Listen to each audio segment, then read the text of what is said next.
Last week, Russian President Vladimir Putin announced the mobilization of 300,000 reservists to fight in the war with Ukraine. He also announced referendums to join the Russian Federation to take place in several Russian occupied territories of Ukraine, the Donetsk, Luhansk, Zaporizhia, and Kherson. And Western media reports the voting is a sham, with people being held at gunpoint. There have also been reports of widespread demonstrations in Moscow and around Russia, protesting against the war, and reports of men fleeing the country. However, reports from Russian sources and within Ukraine tell a different story. So, here to tell us what she's been seeing and hearing in Moscow is Fiorella Isabel, journalist with RT, and you may know her from the Convo Couch. Fee, welcome to the show. Thanks for being here. Thanks for having me, Kim. I'm So, excited. yeah, so what are you hearing from what's going on in Moscow? I mean, I've been hearing, of course, here in Western media, we hear widespread protests, people rising up against Putin, up against the war. I do know some people in Russia that are not in the news. They're not media, they're not journalists, they're not political in any way, and they're saying, yeah, there were some, but there was way bigger demonstrations in support. But they're saying, yes, there are men fleeing the country. So, I mean, what's going on from your perspective in Moscow? What are you hearing and seeing? Right. So, like your friend said, basically there is a lot of just there was as soon as this came out, there was a little bit of fear as to what this meant. Really, a lot of people, though, mostly came out in support into the streets, and there are countless videos I've been sharing. Thousands, 50,000 people showed up in the center of Moscow at Red Square to support the referendums and stand in solidarity with the people who want to join from the Donetsk People's Republic, the Luhansk republics, and also, of course, the cities of Kherson and Zaporozhye regions. And there's just so many other territories that want to join Russia. Now, there were counter protests. They were a lot smaller in numbers, and it's usually the same people that have been supportive of the Alex Navalny, the U.S.-backed sort of, more, I would say, liberal type of people that tend to support, and they reside in Moscow. There's a lot of them in Moscow, especially because Moscow is a very it's a capitalist area. It's an area that had a lot of Western interaction with a lot of the corporations that were here. So you have that as well. But majorly, you had so many Moscovites go out and show up in support of the referendum. Now, there were people fleeing in the beginning, some mostly men, because they were afraid of being drafted. And I can explain more on the draft in a second, but it's mandatory in Russia, so everybody knows, to serve 1 year of military for men, right? But this has always been the case. It's been the case for a long time. It used to be 2 years, and it's 1. And basically, that doesn't mean that you go into battle. It could be you're just serving, doing whatever duty in whatever field. It's not like you have to go fight in a war or anything for a year. So just to clarify that as well. And like I said, most people in Russia have various opinions on Vladimir Putin. However, people outside of Moscow themselves have been largely more in support of the special military operation, which is what Russia and the majority of Russia and Putin calls it, not a war or an intervention, but a special military intervention. Mm-hmm. So what is the sentiment? I mean, I would imagine as soon as the announcement of 300,000 reservists would be drafted in, or called up, because as you mentioned, they're all reservists in the military anyway. They're already serving. At what age do they have to serve that year? So it's 18. So I'm just going to factually state what the Ministry of Defense has said, because this is what they said. The Ministry of Defense of the Russian Federation, that the people that were subject to mobilization are privates and sergeants up to 35 years old, junior officers up to 50 years old, senior officers up to 55 years old, starting at 18 years old. And the people who will not be called were reserved citizens, including employees of defense industry enterprises, people who were unfit for health, people who have a health issue, students. Putin definitely just specifically did a double law where he specifically said, if you're a student in any way, you are not you don't have to participate in this at all. If you are caring for a family member and they depend on you, you have that as well. Disabled people, if you have 4 or more children under the age of 16 and they're your dependents, and also if your mother has 4 or more children under the age of 8 and doesn't have a husband. So there are a lot of exceptions to that. But again, it's people that have experience in the military and have already been serving. It's not just any person out. So, but there was a lot of fear, like you said, surrounding this, right? Because you hear a lot of the Western media saying, "Oh my God, they're drafting all these people." But if you look at Russian media and media that is more independent, you see that a lot of people were going voluntarily to sign on to actually serve. There were long lines of people signing in to join this, because what's been going on in the Donetsk People's Republic, in Donbass, where other journalists right now are looking at the referendums, there has been an up on the shelling of civilian areas there by the Ukrainian military. And so a lot of the people there have been asking Russia for help and protection. And in this way, with the referendum, what changes is if these territories do vote in favor of joining Russia, they're joining the Russian Federation, then that gives them status as being a part of Russia. So if Ukraine continues to target civilians in Russia, now that escalates things further, because they're not just targeting civilians in Ukraine, right? That independent sovereign democracies in Ukraine, like the Donetsk People's Republic or the Lugansk Republic, they're targeting now Russian civilians. And that, of course, escalates the situation further. Yeah. So it's interesting that you mention all of the exceptions when it comes to the reservists that are being called up, because, the reports that we're hearing here, and this now makes sense when you clarify it, the reports that we're hearing here is that it's way more than 300,000 people that are actually being called up. And that makes sense if they're saying, okay, we're going to call up 1 million of them because a bunch of them are going to have these exceptions and these exemptions.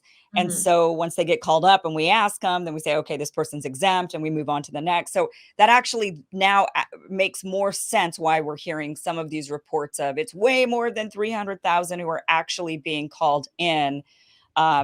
So, and now as far as claiming, now these areas in the Donbass have not been under Ukrainian control for a long time, since 2014. So 8, nearly 9 years.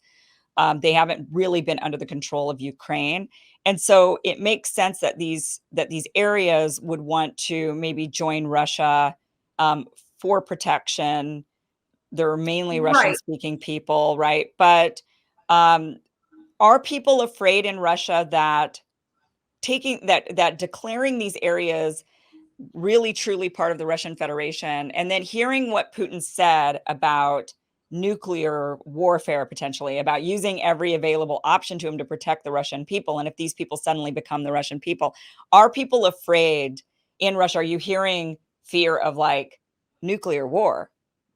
Right. So initially that was a lot of the fear, but okay, so the Donbass has been at war for the last 8 years, since 2014, Right. the Maidan and all of that happened, correct? But there has been constant shelling there by Ukraine for that entire time. People weren't allowed to speak Russian, and a lot of these people are ethnically Russian, meaning like they are Russian speaking, they have a Russian culture, and they have been subjugated by the Ukrainian army for this whole time, being shelled. And so that's why they've been wanting, they became the independent Donetsk and Lugansk republics with the support of Russia. That, however, still means they're independent. They don't have Russia. With this, they would have Russia's protection. So now when you talk about what Putin said in terms of we are willing to use every weapon at our disposal, he said this after he has said countless times, and after the Sergei Lavrov and others have said that Russia isn't willing to use nuclear weapons. That's like something they don't want to do. They have a plan, like every country does, in case of a nuclear weapon, blah, blah, blah. But they have specifically made several calls against using nuclear weapons. In fact, Sergei Lavrov was just asked at a UN Security Council meeting about this very question. What about, what Putin just said? Well, Putin said every weapon at our disposal. He didn't say nuclear arms. People assume that because of that whole, because he wasn't clear, right? And I get why people thought, oh my God, like, does this mean Russia is escalating?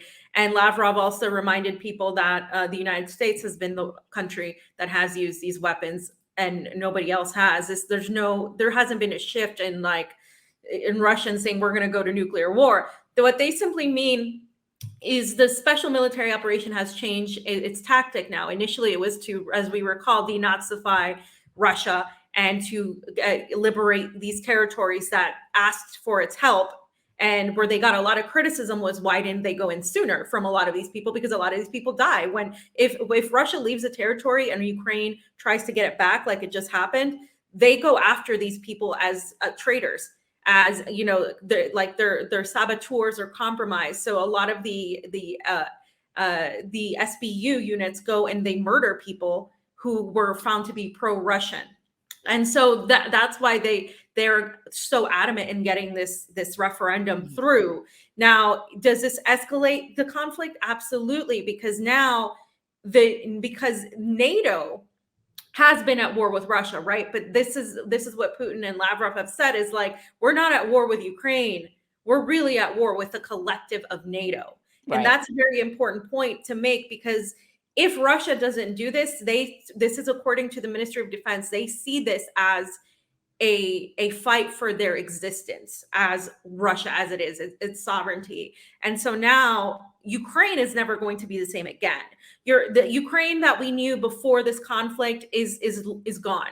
They have said there's not going to be any sort of compromise or any sort of negotiations now in those terms. It's the Donetsk People's Republic, the Lugansk, and all the territories that want to be liberated and want to be a part of Russia are going to be allowed to be a part of Russia. And if NATO, the West, their allies, and Ukraine disrespect that, then that means that they're attacking Russia. So Russia is going to respond militarily, but there are many ways they can respond militarily without using nuclear weapons. And that's Right. what I think we're going to see, is them really Russia supplying these territories with Russian troops. That's what we're seeing. This is the second phase of the conflict. It's not as much of like now, oh my God, now we're going to use nuclear war. It's like, no, we're going to send more men, because let's remind everybody, Russia is only using like a small percentage of their military force. They have far greater military than what they've been using in Donetsk. And that's been part of the criticism, is why Russia hasn't responded back when they keep shelling civilians. We need Russia to respond. Well, this is Putin finally responding and saying, okay, well, we're going to put more men and more forces to combat what Ukraine is doing now. And that's where they're going. So you've been in Moscow for a few months now. I mean, are the people really truly supportive of this effort, or is it that they're afraid? Because that's what we always hear here in the West is Right. they're afraid to speak out, they're afraid to protest, they're afraid to go against Putin, they're putting their lives at risk if they do.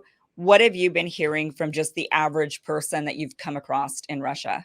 So the average person understands that this is not just Ukraine. Like, this isn't just about Ukraine. They understand that the West and the United States are involved. And that's something that I think a lot of the people from the US, right? A lot of Americans like us, they don't understand that.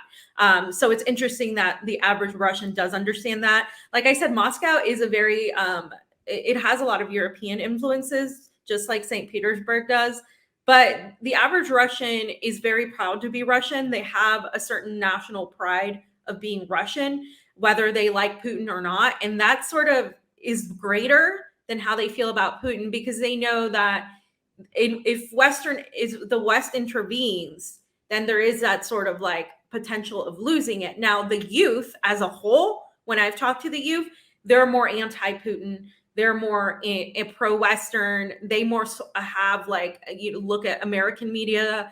They're the ones that Navalny actually tried to get on his side when he was saying he was a political prisoner. When you say youth, like what ages are youth? I'm talking about 18 to like 25, Okay. in that age group, maybe a little bit Like older than that. college age kids. Yeah, they're the Okay. ones that the West has been targeting in terms of like propaganda, in terms of like, yeah, having like TikTokers and YouTubers and that whole thing. And there's a lot of that happening, which is why Russia is very like always talks about that media aspect of it.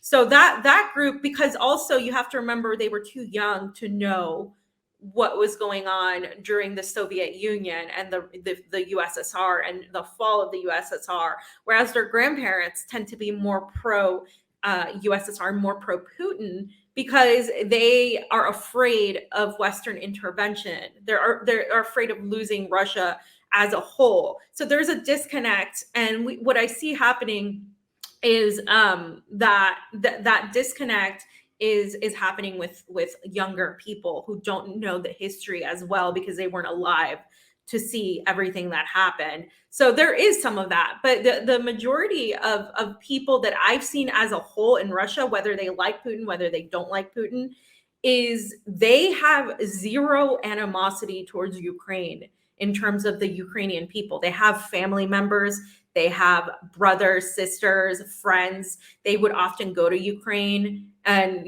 hang out there. Like none of these people want Ukrainians to be like, murdered or die in war. Like that is not the sentiment I have seen from anybody, whether they like Putin, whether they hate Putin, or whether they're ambivalent.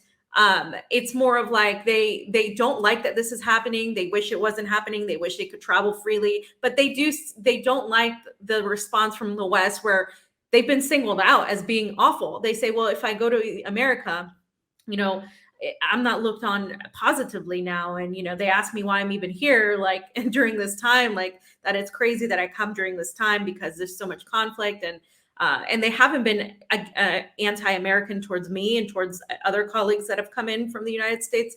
They're not at all. They're actually very, very curious and welcoming. So I do think that the sentiment in Moscow is very much divided in terms of whether they support or reject the special military operation. But outside of the main cities, right? Outside of the big city of Moscow, people are more receptive and they're more pro the special military operation. They call it a special military operation. They don't call it a war. They are more supportive of the people in the Donbass because they have a different acknowledgement of everything that goes on, and they're less receptive and less they're less used to seeing the Western aspect of it, which is why their viewpoints are a little bit different. But I do think overall Putin has more support than he has negative support, and I think that comes more from keeping Russia as Russia rather than being pro Putin. If you get what I'm saying, yeah. Right. Interesting. I mean, it's good to get your perspective on this since you've been there for the last few months, and people should really follow your work. You're doing a great job reporting on your Twitter account. Your Twitter handle is at Fiorella Isabel M, and I'll put that down. Well, it's there on the screen for people to see. So follow Fiorella on Twitter. Doing really great reports, and also traveling around, even in South America, doing reports in South America. You've been all over South America, now also covering the election coming up in Brazil. Yes. So you're like all over the place. You're all over the world. It's like, where's Fee? Well, thank you. Yes, it's fun. I enjoy this work. I think I'm a workaholic. Like I really like it. I just don't stop. But I really love it, and I think it needs to be done. Especially going to where you report, so people can't say you're like lying, and Right. when you see because you do see protests for both ends of the spectrum, but there's definitely more people in protest and support of these referendums, and the Western media only shows one side. And I would be more receptive to what the West is saying if they weren't banning what Russia is saying as well. So that's right, exactly. It's such a one-sided report. And actually, I think France is the only Western country that, from my view, that is somewhat being a bit more, allowing more of the of differences in viewpoints. I notice that it's a lot of times French reporters that are saying, stating the obvious that's happening. Because they're more neutral in this. They're trying to be, at least. So, Yeah. they're trying to, come to some agreement. There was definitely a lot of time when they were definitely trying to get the two sides together to talk it out and stuff. So really interesting, but we're going to keep following your reports coming from Moscow, coming from all around the world. Can't keep up with you. I never know where you are whenever I'm contacting. I'm like, where are you now? So thank you so much for joining us. Thank you for having me.